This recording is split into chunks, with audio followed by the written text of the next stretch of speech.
Hi guys, so welcome back in another video of lipid metabolism. In this video tutorial, we will going to talk about biosynthesis of cholesterol. So, cholesterol is a major component of our plasma membrane. That means plasma membrane of animal cell. Okay. So now, cholesterol जो है उसको हम दो तरह से synthesize कर सकते हैं. Cholesterol can be synthesized in two ways. First of all, endogenous biosynthesis in liver, and near about 50% cholesterols are synthesized by this manner, and the rest is taken from the food. Okay, so cholesterol को हम synthesise भी कर सकते हैं and इसको हम via food ले भी सकते हैं. ओके, सो नाउ अब बात आता है कि कोलेस्टेरॉल कहाँ कहाँ होता है. So cholesterol is mostly incorporated in plasma membrane, number one. And cholesterol से कुछ कुछ कोलेस्टेरॉल कन्वर्ट हो जाता है बाइल एसिड में. Okay, this is the second thing. And कुछ कुछ कोलेस्टेरॉल हम स्टेरॉयड हार्मोन सिंथेसिस में भी यूज़ करते हैं. ओके, सो नाउ टोटल याद रखना कोलेस्टेरॉल में 27 कार्बन मौजूद है. And this 27 carbon are all provided by acetate moiety, that is acetyl CoA. Okay, so now let's start the biosynthesis of cholesterol. मतलब इस वीडियो में हम लोग देखेंगे कि कैसे 50% ऑफ द कोलेस्ट्रॉल का सिंथेसिस होता है इन द लिवर. ओके, सो इस चीज़ से पहले मैं चाहूँगा कि आप इसका पहला वाला वीडियो जहाँ पर हमने बात किया था ऑफ कीटोन बॉडी फॉर्मेशन उसको एक बार देख लीजिए, क्योंकि उसके साथ इस पाथवे का थोड़ा थोड़ा सिमिलरिटीज़ है. सो पहली बात, ए भी शुरू होता है दो मॉलिक्यूल ऑफ एसिटाइल कोए से थायोलेज एंजाइम के मदद से, विच is acetyl CoA thiolase. There will be removal of CoA and we will get aceto acetyl CoA. ये चीज़ भी हमारा कीटोन बॉडी फॉर्मेशन का पहला स्टेप था, right. Then there will be addition of acetyl CoA and liberation of CoA in presence of HMG CoA synthase, we will get HMG CoA. ये वाला step भी common था, right.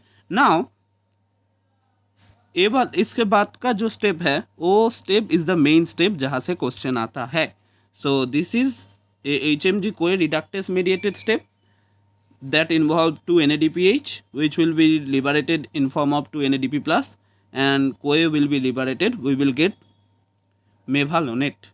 Okay, now this step can be inhibited by a type of drug known as statins. Okay, these statins will compete with HMG CoA for binding with HMG CoA reductase. मतलब क्या, ये एक competitive inhibitor है, right. And याद रखना कि statins are the drug that is used in case of hypercholesterolemia. Okay, so now अब mevalonate से by ATP consumption there will be a decarboxylation reaction and we get isopentenyl pyrophosphate. Okay, or it is isopentenyl pyrophosphate, not pentenyl pyrophosphate, which is a activated C5 isoprenoid compound. Now एक चीज़ यहाँ पर याद रखना कि ये आइसोपेंटिनाइल pyrophosphate में जो carbon number है वो कार्बन नंबर 5 है. यहाँ पर कार्बन नंबर को ट्रैक करते हुए चलना. ओके, क्योंकि हमने क्या बोला कि cholesterol consist of 27 carbon atom. So देखते हैं कैसे 27 कार्बन एटम कंटेनिंग कोलेस्टेरॉल बनता है. So by decarboxylation of mevalonate we get isopentenyl pyrophosphate, right. Now this isopentenyl pyrophosphate via isomerization produces dimethyl allyl diphosphate. Okay, then there will be condensation of 2C5 molecule gives us geranyl pyrophosphate. Okay, now addition of another isopentenyl pyrophosphate will gives us farnesyl pyrophosphate. So यहाँ पर क्या क्या हुआ कि दो C5 molecule आपस में condense होकर बनाया जेरानाइल पाइरोफॉस्फेट. इसका मतलब 2C5 मतलब यहाँ पर कार्बन नंबर 10 होगा, राइट. टोटल 10 कार्बन यहाँ पर मौजूद है. उसके साथ और एक आइसोपेंटिनाइल पाइरोफॉस्फेट जुड़ा है, मतलब C5 जुड़ा है. सो टोटल कितना कार्बन हुआ, 15, राइट. उसके बाद क्या हुआ, उसके बाद there will be a dimerization reaction to farnesyl pyrophosphate containing 15 carbon atom आपस में डाइमराइज करेगा via head to head reaction and gives us squalene. So squalene में कितना कार्बन होगा, 30 कार्बन होगा, क्योंकि दो 15 कार्बन कंटेनिंग मॉलिक्यूल आपस में डाइमराइज किया है. right? Now there will be cyclization of the squalene with the consumption of O2, and we give लानोस्टेरॉल.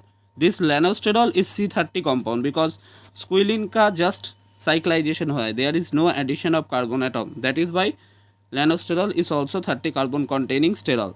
Now there will be removal of the 3-methyl group in successive reaction and we give cholesterol. This cholesterol therefore consists of 27 carbon atom. Okay, so that's the idea.